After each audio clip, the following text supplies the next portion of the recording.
जय हिंद दोस्तों। आज क्लास 10th फिजिक्स चैप्टर 1 का सॉल्यूशन बताने वाला हूं। इस वीडियो के माध्यम से सारा इम्पोर्टेंट क्वेश्चन आपके सामने रखने वाला हूं, तो पूरा वीडियो को देखें और पॉज करके नोट्स बना लें ताकि रिवाइज करने के लिए होगा, है ना। तो चलिए स्टार्ट करते हैं। पहला क्वेश्चन है, प्रकाश के परावर्तन के नियमों को लिखें और इसे किरण आरेख से दर्शाएं, है ना। तो प्रकाश के परावर्तन के नियम लिखना है और क्या करना है, इसे किरण आरेख से दर्शाना है। तो पहले हम प्रकाश के परावर्तन का परिभाषा बताएंगे, है ना। तो प्रकाश के परावर्तन का परिभाषा क्या है, तो कहता है कि प्रकाश का परावर्तन क्या होता है। तो प्रकाश का परावर्तन जब प्रकाश की किरणें किसी चिकनी सतह पर आपतित होती है मतलब पड़ती है, तो परावर्तक सतह इन्हें दूसरी दिशा में परावर्तित कर देती है। यानी कि जिस सतह पर पड़ता है ना, जैसे ऐसे आया तो परावर्तक सतह जो है इसको दूसरी दिशा में परावर्तित कर देती है ना। तो इस घटना को जो है हम कहते हैं प्रकाश के परावर्तन, है ना। तो आप वीडियो में डायग्राम भी देख सकते हैं, ये कॉर्नर में दिया हुआ है कि नीचे चिकनी सतह है M1 और M2, है ना। तो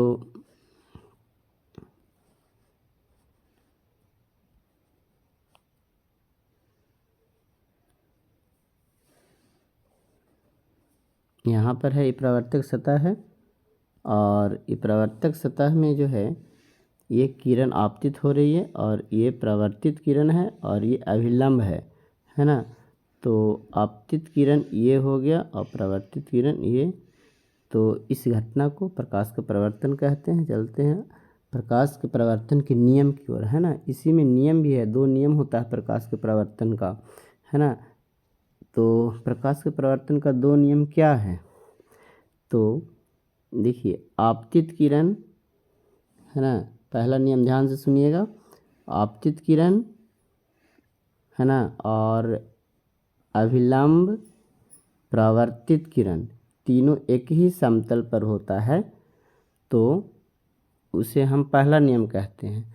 फिर दूसरा क्या है, दूसरा है कि आपतन कोण, यानी देखिए ये अभिलंब है और ये आपतन कोण है, तो दोनों के बीच ये अभिलंब है और ये आपतित किरण है और दोनों के बीच एक आपतन कोण बना हुआ है। फिर ये अभिलंब है और ये परावर्तित किरण है और दोनों के बीच एक कोण बना हुआ है, तो ये दोनों कोणों आपस में बराबर होता है। यानी आपतन कोण और परावर्तन कोण आपस में बराबर होता है, वो दूसरा नियम हो गया, है ना। चलिए देखते हैं, आप नोट कर लीजिएगा इसको, है ना। देखिए प्रकाश के परावर्तन का नियम यहाँ पर दिया हुआ है, इसको फिर से हम रिपीट कर देते हैं, पढ़ कर देते हैं। तो पहला नियम है आपतित किरण, परावर्तित किरण और आपतन बिंदु से परावर्तक सतह पर खींचा गया अभिलंब तीनों एक ही समतल में होता है।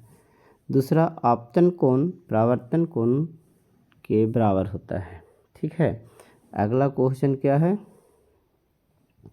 प्रकाश पुंज क्या है, ये कितने प्रकार के होते हैं, है ना। तो प्रकाश पुंज क्या है, तो प्रकाश की किरणों के समूह को कहते हैं। जैसे यहाँ पर देखिएगा, किरणों के समूह को किरण पुंज या प्रकाश पुंज कहते हैं, है ना। किरणों के समूह को, जैसे एक किरण यहाँ ऐसे हो गया, दूसरा किरण, तीसरा किरण, तो एक किरण के समूह को प्रकाश पुंज कहते हैं, है ना।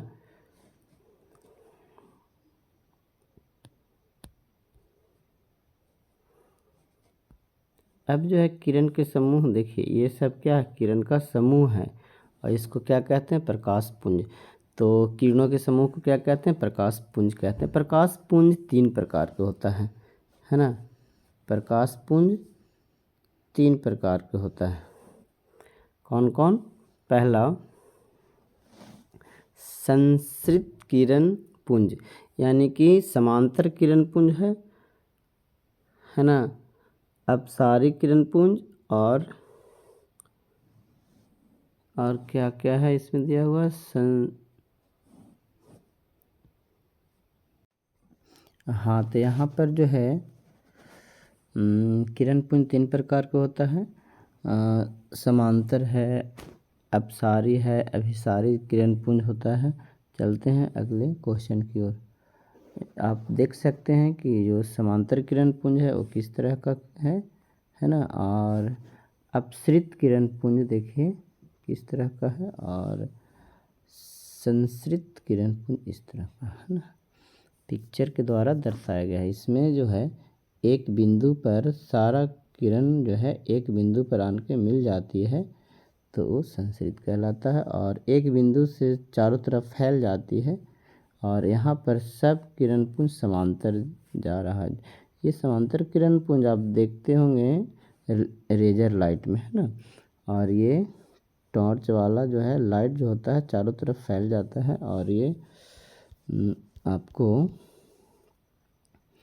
उत्तल लेंस में दिखाई देगा। चलिए आगे चलते हैं। क्वेश्चन है गोलीय दर्पण क्या है। तो गोलीय दर्पण और एक गोलीय दर्पण की वक्रता त्रिज्या 20 सेंटीमीटर, तो इसकी फोकस दूरी क्या होगा। तो गोलीय दर्पण किसी खोखले गोले का एक भाग होता है ना। जैसे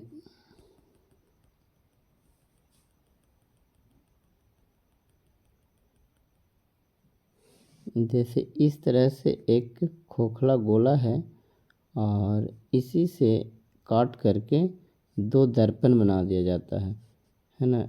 एक जो है अवतल दर्पण बना दिया जाता है और एक उत्तल दर्पण बना दिया जाता है ना। तो गोलीय दर्पण क्या है। तो गोलीय दर्पण एक खोखले गोले का भाग होता है। गोलीय दर्पण 2 प्रकार का होता है, एक अवतल दर्पण और एक उत्तल दर्पण होता है। चलते हैं अगले क्वेश्चन की ओर। तो उसी क्वेश्चन का थोड़ा सा यहाँ पर अगला क्वेश्चन जो था ना उसी में कि गोलीय दर्पण क्या है और इसका वक्रता त्रिज्या 20 सेंटीमीटर, तो फोकस दूरी क्या होता है। तो बता दें कि गोलीय दर्पण में फोकस दूरी बराबर फार्मूला होता है वक्रता त्रिज्या बटा 2, यानी कि एफ बराबर आर बटा 2 होता है ना। और इस तरह से यहाँ वक्रता त्रिज्या दिया हुआ है।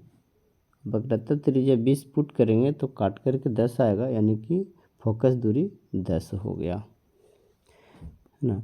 फिर कहते हैं प्रकाश के परावर्तन से क्या समझते। यह भी परावर्तन है। तो प्रकाश के परावर्तन की परिभाषा मैंने अभी बताया था कि जब प्रकाश की किरणें एक सतह से टकराती है, टकराने के बाद वापस लौट जाती है, तो उस घटना को प्रकाश के परावर्तन कहते हैं।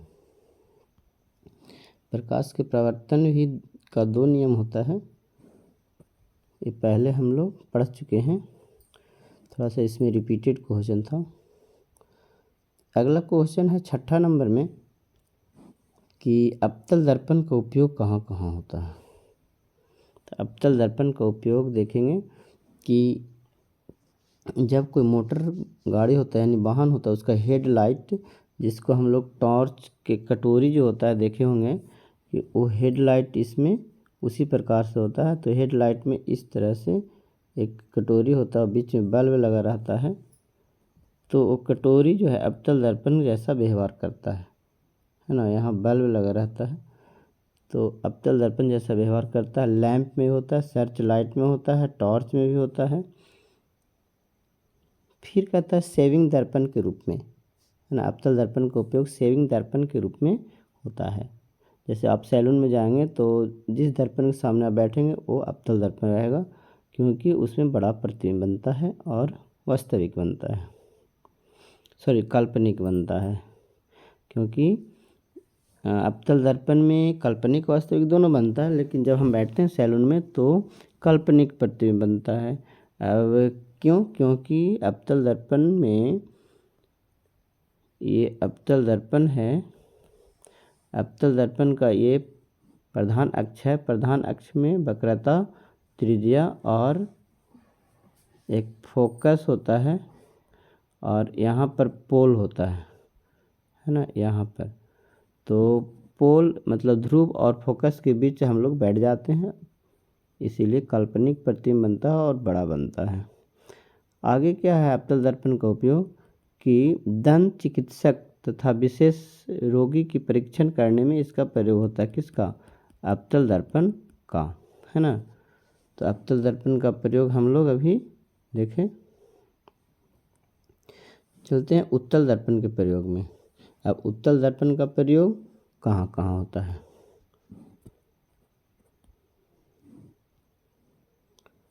तो उत्तल दर्पण का प्रयोग है, कहता है कि वाहनों में उत्तल दर्पण की वरीयता दी जाती है। यहाँ पर थोड़ा क्वेश्चन चेंज है। उत्तल दर्पण का प्रयोग अभी बताए तो उत्तल दर्पण का प्रयोग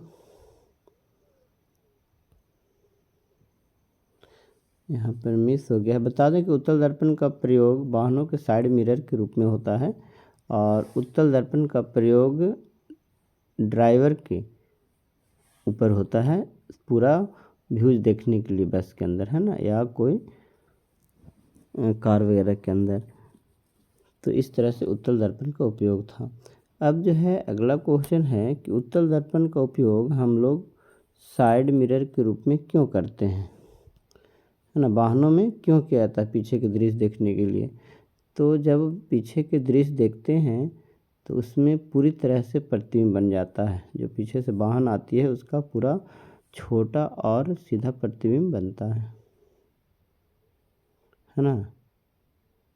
जैसे वाहनों में उत्तल दर्पण की वरीयता इसलिए दी जाती है क्योंकि प्रतिबिंब सदा सीधा बनता है ना। इसका दृष्टि क्षेत्रफल काफ़ी बड़ा होता है क्योंकि यह दर्पण वाहन की ओर वक्रीय होता है। चालक अपने पीछे से के बड़े क्षेत्र का अवलोकन कर पाता है। पीछे से आने वाले छोटे बड़े वाहनों का दर्पण में आसानी से देख पाता है। इसलिए वाहनों में उत्तल दर्पण का प्रयोग की वरीयता दी जाती है।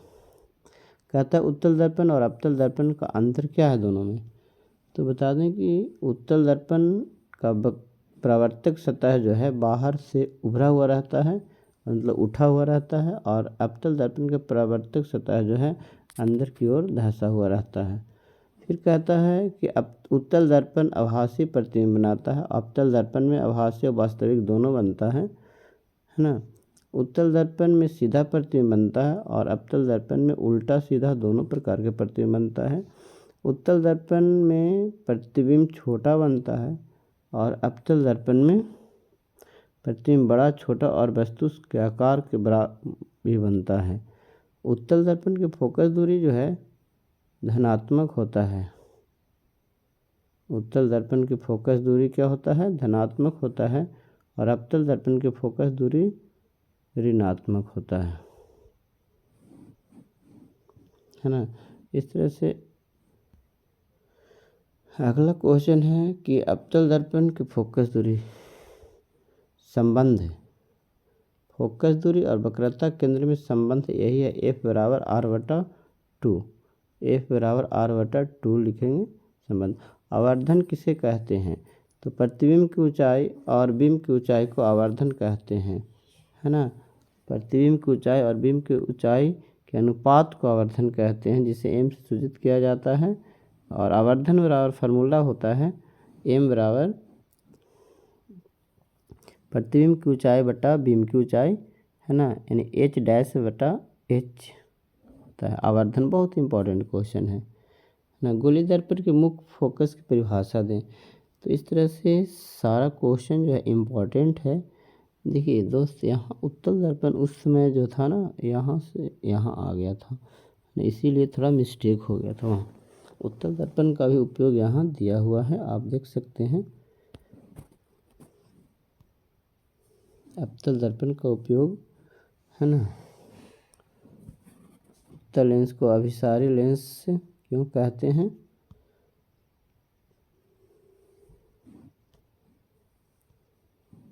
तो इस तरह सारा क्वेश्चन का सॉल्यूशन है। आप पूरा इसको वीडियो को पॉज कर करके नोट कर लें। फिर मिलते हैं अगले वीडियो में। Thanks for